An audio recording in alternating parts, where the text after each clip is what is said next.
Mesdames, Messieurs, quels sont les faits dans le rapport 2025 de l'OMS? Ce que dit réellement l'OMS dans son rapport 2025 est ceci. Au terme du 13e programme général de travail, PGT 13, 2019-2025, le Gabon franchit une étape déterminante vers un système de santé plus équitable, performant et résilient. Fin de citation. Et cela a été écrit par le docteur Jeff Kabinda Maotela, officier en charge du bureau de l'OMS. Dans le même rapport, s'agissant de la couverture sanitaire, il est dit, je cite, « Bien que le Gabon dispose d'une assurance maladie appréciable, cette dernière nécessite une réforme d'urgence, car ne permet pas aux 76% de la population enregistrée de bénéficier de services de santé complets, de qualité, conformément à son objectif initial. » Fin de citation. Par contre, le rapport 2025 de l'OMS ne dit jamais que la CNAMGS est une fraude, que la CNAMGS est une arnaque, que les cotisations sont détournées, que les assurés ne reçoivent aucun soin, que les dirigeants ont organisé un système frauduleux, que les 76% de personnes enregistrées ne sont pas assurées. Aucun de ces constats n'apparaît dans le rapport 2025 de l'OMS. En langage technique, le rapport 2025 de l'OMS met plutôt en évidence un phénomène très connu dans les systèmes d'assurance maladie. La différence entre la couverture nominale et la couverture effective. La différence entre la couverture nominale et la couverture effective. De couverture nominale, il faut comprendre que la personne possède une carte d'assuré, un numéro d'assuré, une inscription administrative à la CNAMGS. De couverture effective, cela signifie que la personne assurée à la CNAMGS peut réellement consulter un médecin, accéder aux médicaments, être hospitalisée, être prise en charge dans les délais raisonnables, bénéficier de soins d'un niveau satisfaisant de qualité. Ainsi, le constat fait par l'OMS est que le Gabon a relativement réussi la couverture nominale, mais n'a pas encore réussi la couverture effective. Néanmoins, même sans employer le terme arnaque, entre guillemets, le diagnostic de l'OMS est particulièrement préoccupant, car l'OMS écrit simultanément dans son rapport que 76% de la population est couverte, oui, mais cette couverture ne permet pas l'accès à des soins complets et de qualité. Et une réforme d'urgence est nécessaire. Une réforme d'urgence est nécessaire. Pour une institution aussi prudente que l'OMS, parler de réforme d'urgence est déjà un signal d'alerte majeur pour les autorités gabonaises. Mesdames, Messieurs, à mon sens, le rapport OMS 2025 modifie profondément la nature de la problématique.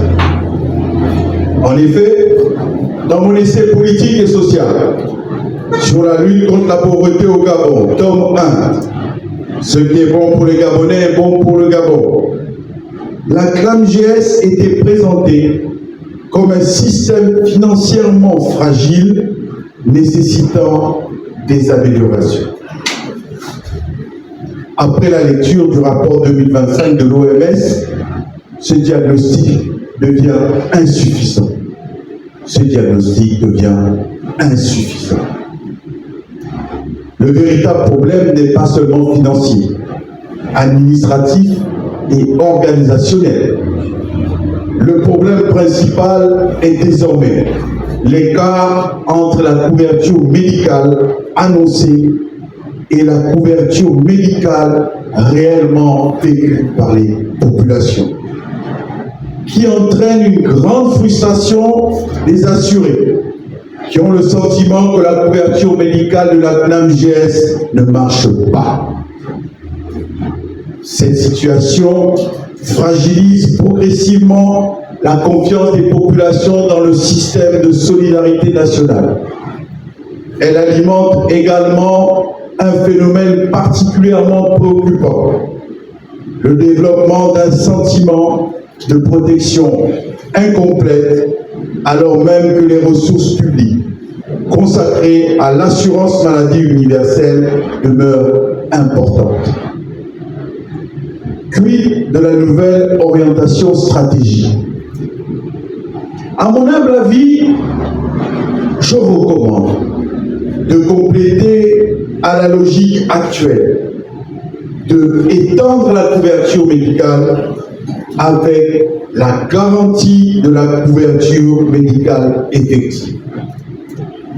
Je recommande de compléter à la logique actuelle d'étendre la couverture médicale avec la garantie de la couverture médicale effective. La garantie nationale de couverture effective de soins, qu'en est-il? La nouvelle mesure prioritaire serait basée sur le principe que la réussite de la couverture médicale de la CNAMGS ne serait plus mesurée uniquement par le nombre de cartes délivrées de la CNAMGS, par le nombre d'assurés enregistrés. Mais la réussite de la couverture médicale de la CNAMGS serait mesurée plutôt par le taux d'accès réel aux soins, le taux de disponibilité des médicaments, le taux de prise en charge effective, le délai moyen de prise en charge, le reste à charge des ménages, ticket modérateur, le taux de renoncement aux soins. Un changement de paradigme significatif que les populations gabonaises ressentiront immédiatement dans leur prise en charge par la CNAMGS. Une amélioration significative du bien-être des populations. Aucun de ces constats n'apparaît dans le rapport, comme je vous le disais tantôt. À la lumière du rapport 2025 de l'OMS, je considère que la réforme ne doit plus viser uniquement davantage de bénéficiaires, mais davantage de soins réellement reçus par les populations. Mesdames, Messieurs, fort de tout cela, je propose très respectueusement au Président de la République, Son Excellence M. Brice Clotaire Oligui Nguema, à engager une révolution ambitieuse et historique de la CNAMGS. C'est une véritable réforme de transformation du modèle de performance, afin qu'elle devienne non seulement un organisme administratif payeur, efficient et efficace, mais également un instrument national de garantie de la couverture effective des soins médicaux au bénéfice des populations pour véritablement lutter contre la pauvreté qui touche un Gabonais sur 3 et qui constitue le paradoxe gabonais